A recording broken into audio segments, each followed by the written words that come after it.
ನಮಸ್ಕಾರ. ಗಿಲ್ಲಿ ಯಾಕೆ ಗೆಲ್ಲಬೇಕು ಭಾಗ 2.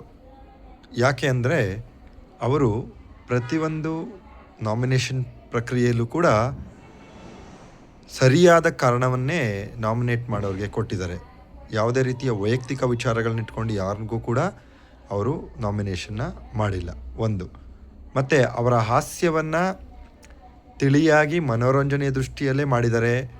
ಮತ್ತು ಯಾರನ್ನೂ ಕೂಡ ಕೆಳಗಿಟ್ಟು ಮಾತಾಡ್ತಿದ್ದಾರೆ ಅಂತ ಏನು ಹೇಳಿದ್ದಾರೆ ಆ ರೀತಿ ಮಾಡಿಲ್ಲ. ಯಾಕಂದರೆ ಅವರೇ ಹೇಳಿದ್ದಾರೆ, ನಾನು ನಿಮ್ಮ ಬಗ್ಗೆ ಇರುವಂಥ ಸತ್ಯವಾದ ವಿಚಾರವನ್ನು ಹಾಸ್ಯದ ಮೂಲಕ ಹೇಳಿದ್ದೀನಿ ಅಂತ. ಸೊ ಬೇರೆ ಏನು ಅಭ್ಯರ್ಥಿಗಳು ಅವ್ರಿಗೆ ನಾಮಿನೇಟ್ ಮಾಡೋದಕ್ಕೆ ಯಾವುದೇ ವಿಚಾರಗಳಿಲ್ಲದೆ ತಮ್ಮ ಅಪೋನೆಂಟ್ ಅನ್ನೋ ದೃಷ್ಟಿಯಲ್ಲಿ ಅವರು ಕೆಳಮಟ್ಟದ ಹಾಸ್ಯ ಮಾಡಿದ್ದಾರೆ ಅಂತ ಹೇಳಿ ಒಂದು ಪ್ರತಿಬಿಂಬಿಸುವಂತಹ ಒಂದು ಪ್ರಯತ್ನ ಮಾಡಿದ್ದಾರೆ. ಮತ್ತು ಅವರು ಯಾರನ್ನು ಪ್ರೀತಿಸಿದ್ದಾರೆ ಅವ್ರನ್ನ ಕೊನೆಯ ತನಕನೂ ಕೂಡ ಅವರು ಕೈ ಹಿಡ್ಕೊಂಡೇ ಬಂದಿದ್ದಾರೆ.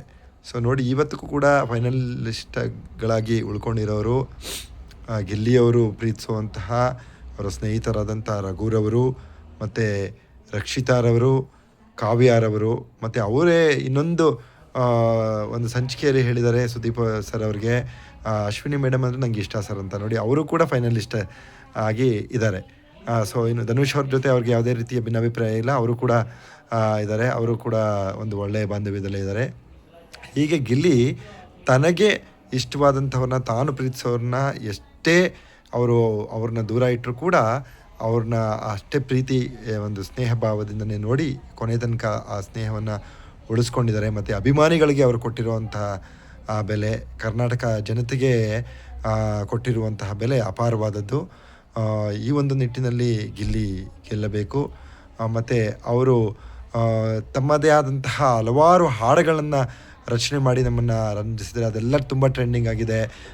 ದೊಡ್ಡವಾದ ಆಸೆ ಕೊಡು ಇರ್ಬೋದು, ಅಥವಾ ಪ್ರಿನ್ಸಿಪಾಲ್ ಬಗ್ಗೆ ಮಾಡಿರೋ ಹಾಡಿರ್ಬೋದು. ಈಗ ಮೊನ್ನೆ ಆಡಿದಂತಹ ರ್ಯಾಪ್ ಸಾಂಗ್ ಆದಂತಹ ಇಲ್ಲೇ ಇದ್ದರೆ ಆನಂದ, ಮನೆಗೆ ಹೋದರೆ ಗೋವಿಂದ, ನಾವಿಲ್ಲಿ ಇರೋದಕ್ಕೆ ಕಾರಣ ಜನರಿಂದ ಅಂತ. ನೋಡಿ, ಆ ಜನರಿಗೇ ಅವರು ಪ್ರಶಂಸೆ ಕೊಟ್ಟಿದ್ದಾರೆ. ಮತ್ತು ಮೊನ್ನೆ ಒಂದು ಟ್ಯಾಟೋ ಹಾಕಿಸ್ಕೊಂಡು ಬಂದಂಥ ಅಭಿಮಾನಿಗಳ ಮೇಲೆ ಅವರು ತೋರಿಸಿದ ಪ್ರೀತಿ, ಇದೆಲ್ಲವೂ ಕೂಡ ಅವರು ಜನಗಳ ಮೇಲಿಟ್ಟಿರುವಂಥ ಪ್ರೀತಿಯನ್ನು ತೋರಿಸುತ್ತೆ. ಈ ಒಂದು ದೃಷ್ಟಿಯಿಂದ ಗಿಲ್ಲಿಯವರು ಗೆಲ್ಲಬೇಕು.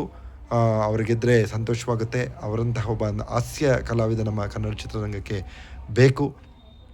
ಆದ್ದರಿಂದ ಅವರು ಗೆಲ್ಲಲಿ ಅಂತ ನಾನು ತಾಯಿ ಚಾಮುಂಡೇಶ್ವರಿ ಹತ್ರ ಪ್ರಾರ್ಥನೆ ಮಾಡಿಕೊಡ್ತೀನಿ. ಗಿಲ್ಲಿ ಗೆದ್ದು ಬನ್ನಿ. All the best.